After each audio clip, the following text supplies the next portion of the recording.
looks like our attendance list is slowing down, so I'm going to turn this over to our president, Jeff Walzak. Okay, thank Miss Carrie, and need to let you know, like we do every week, that eTruckBiz is not endorsed, sponsored, or anything else by FedEx Corporation. Folks are having some problems out there with Network 2.0, are they not, Becca? They are. So they are expressing to me, because I talk to many of you guys all the time, more and more contractors are facing the complexity that Network 2.0 brings. First one is the new service requirements. This is going to completely change the operational planning and management. Secondly, the business culture change, which this is a huge one. Getting BCs and drivers to accept change and adopt new procedures. And third, financial consequences. This is the increased density coming at a cost. So this is going to cause some serious problems if you combine all three of those together. And many service providers are having trouble solving the Network 2.0 problems that they're facing that FedEx won't necessarily help them with or can't. So that's where eTruckBiz comes into play. We are here to help service providers solve these Network 2.0 related problems. eTruckBiz provides support services and software exclusively for FedEx contractors that solves their business and operational problems. And this is so that service providers can run smooth operations that provide income and grow in value. This is done primarily through our business growth and support system, where we offer different programs to help in different areas of your business to implement the necessary changes. And if you would like more information on how we can help, please scan the QR code or email me, becca@etruckbiz.com, and I would be happy to have a call with you to discuss how we can help. All right, very cool. Very good. So let's look at the volume from last week, and looks like the pickup stops look pretty stagnant there, and same thing with the volume or the package volume on the vans last week, a little stagnant. Good news is on the delivery stop side, it looks like it went up just a little bit, 4-ish%, still under the trend, which is not good, but at least we're heading towards the trend line. That's good. So 4% up, that's very welcome. And productivity, looks like the dispatches hung in there. But the good news is with the increased volume, stops per dispatch went up another 4% too. Good. Have to get away from that bottom dwelling like we were. So that's good. That's some good stuff there. Little bit of news. Looks like FedEx now tops UPS in market value, not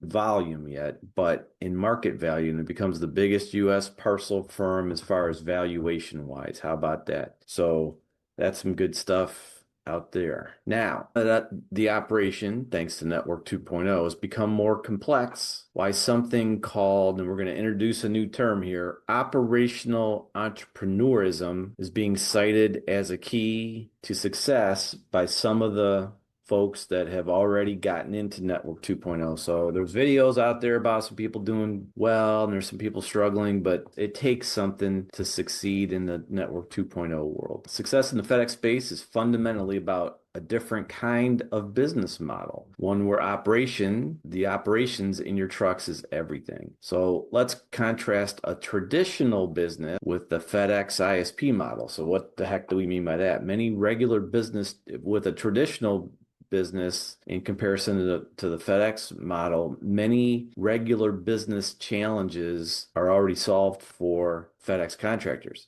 So first of all, brand recognition is built in. You're leveraging FedEx's reputation, right? So that helps you with marketing. Customer flow is consistent and predictable.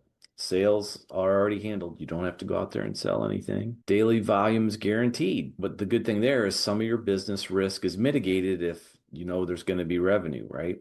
The key advantage is that packages are already there waiting for you every morning. If you're a P&D guy, if you're a line haul guy, usually trailers are out there ready to be moved. Again, no marketing, no sale. And another thing you don't have to do, you don't need to figure out inventory management or what I'll call at least regular business challenges you have to deal with, right? All service providers have to do is focus on your operation and provide service instead of worrying about some of those other business problems. It's about route efficiency, delivery times, vehicle maintenance, driver management, and customer satisfaction metrics. The real money in this business is made or lost lost in how you run and what happens in your trucks. Many CEOs, owners, and BCs fall into a dangerous trap. They see the guaranteed revenue from FedEx and think they can operate on autopilot. All they have to do is make service, right? That's all you gotta do is make service. It's easy. The front end is smooth and predictable, that it's easy to treat this like a passive investment rather than an active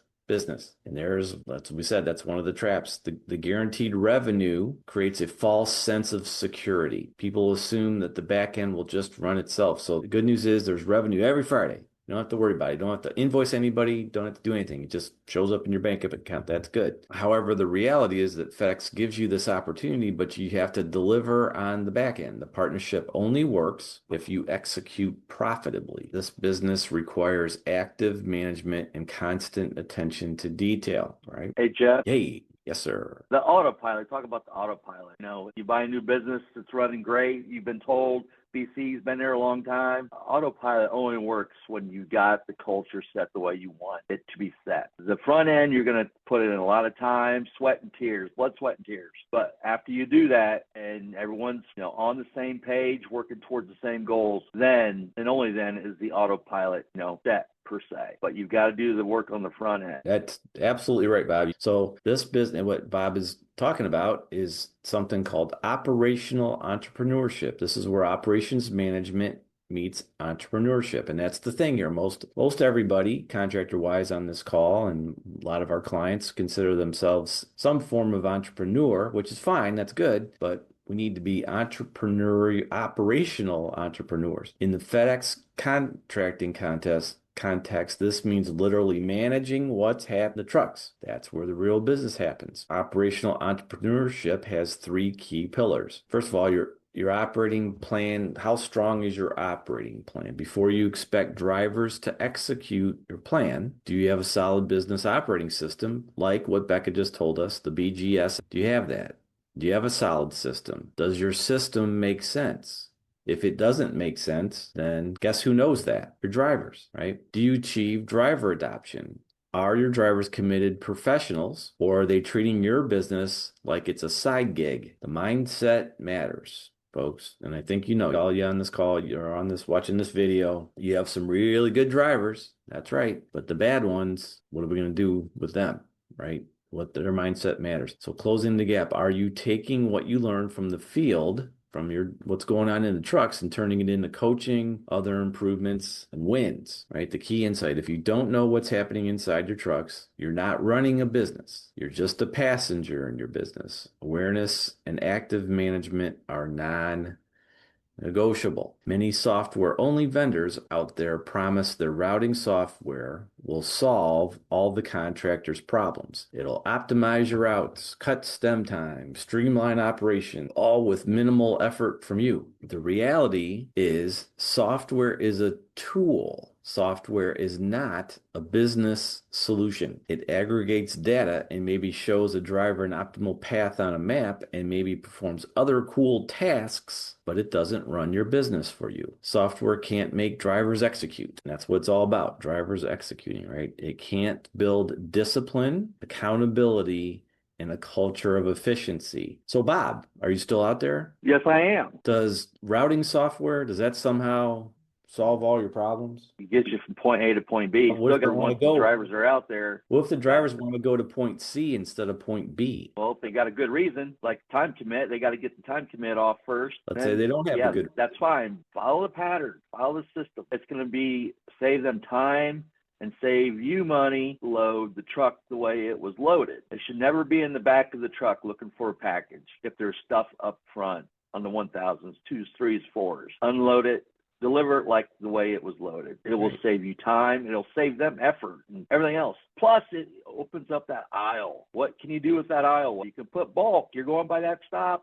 Put that bulk on there. 2, 3, 4 bulk stops on the way out to your first stop. Now, if you got time commits, you can't do that necessarily. Or you may have to flex your time commits or the bulk to someone else. I think what you're saying, Bob, is real management requires coaching driver behavior, holding people accountable, and creating pride in how they do their work.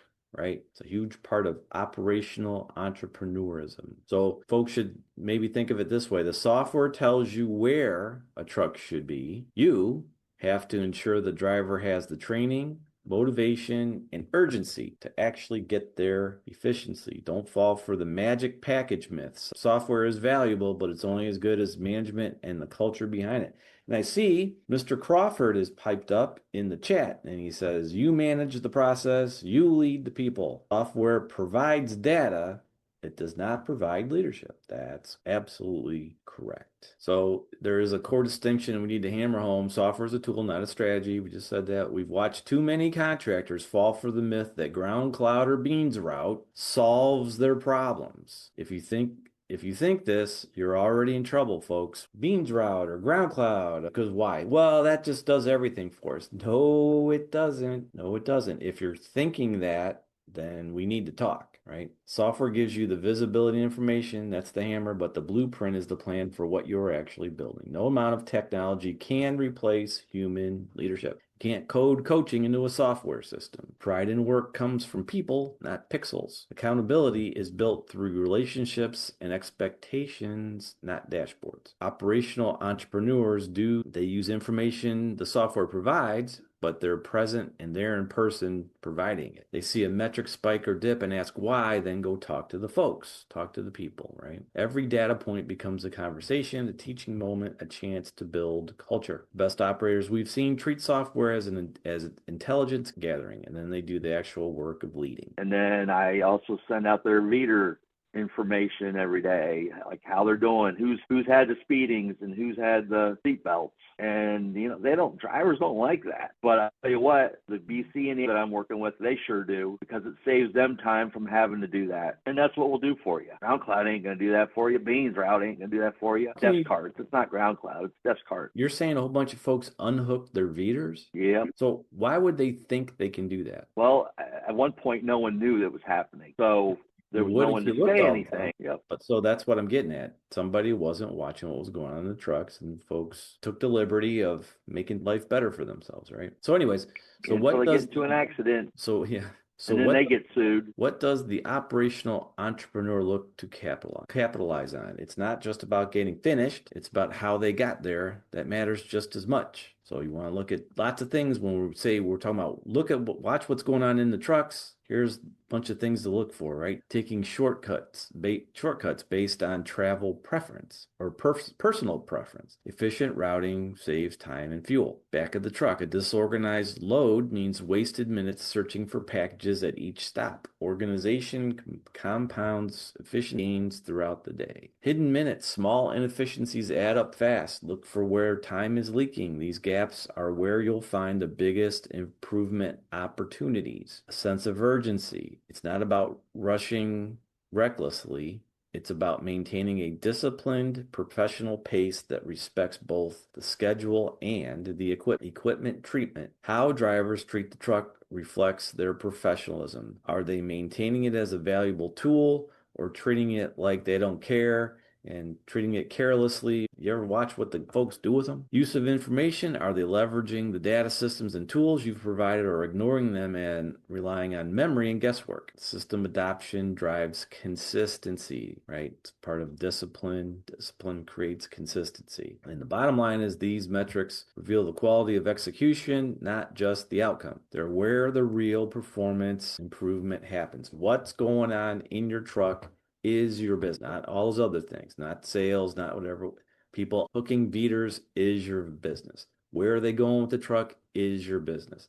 How they're working the truck is your business, right? So in summary, profitability isn't accidental. It's a direct result of leadership decisions you make every day. Do you actually know what's happening in your vehicles? And more importantly, are you using that data to drive business decisions? This is the foundation. Here's what we know from all these years of doing this. Successful service providers know or have a very good idea what is going on in their trucks. The folks that call us with problems, can't figure out why they can't make money, can't figure out why this, and usually that FedEx sucks, they don't know what's going on in their trucks. Stop chasing magic software. Drivers will naturally prefer systems that give them flexibility to deviate from your plans. That feels good to them, but it's costing you. Don't let popularity trump profitability. Are you going to let them do this to you? And the real profit, this is your solution framework. Lead with urgency. Set the tone from the top. Protect assets through disciplined, repeatable processes. Implement systems like eTruckBiz and enforce accountability and efficiency. This combination is what operational entrepreneurship looks like. Sometimes if our business isn't going the way we want it to go, sometimes we need to go and look at why things are happening the way they're happening. That's what we're saying here. And two, it's get out and follow the people in your area. Follow your drivers around. Get out there and follow them around. They see you out there, and all of a sudden, oh, someone's watching me. Now I've got to do things right. And yeah, it's going to take some time, but it'll be better served doing it now than waiting. So Bob, let me ask you this. Your drivers is 40%. Let me ask you this. Drivers are your main asset. So take care of them and keep moving them on. If they're not the right one, make them available in the industry. That's right. So Bob, what's one of the things that when you guys do an on-site visit for the performance program for us, what's one of the things that you try to get in there, you do? Go out and follow a few drivers around. And we don't go out there wanting bad things to happen or seeing bad things, but they always appear. Right. We actually take the time. Hopefully you'll go with us. Let's go follow a driver for half an hour. Pick your driver. We'll go show something that's, and worse than anything else, it's costing you money, right? Folks not doing what they're supposed to ends up costing you, the guy that owns the business. All right. So if there's no other questions or comments, I guess we'll see you next Tuesday. I think I gave you a preview. I think next Tuesday, we're going to go through all the different ways that a contract can be terminated or non-renewed. So we will see you next week, same time. See you. Bye.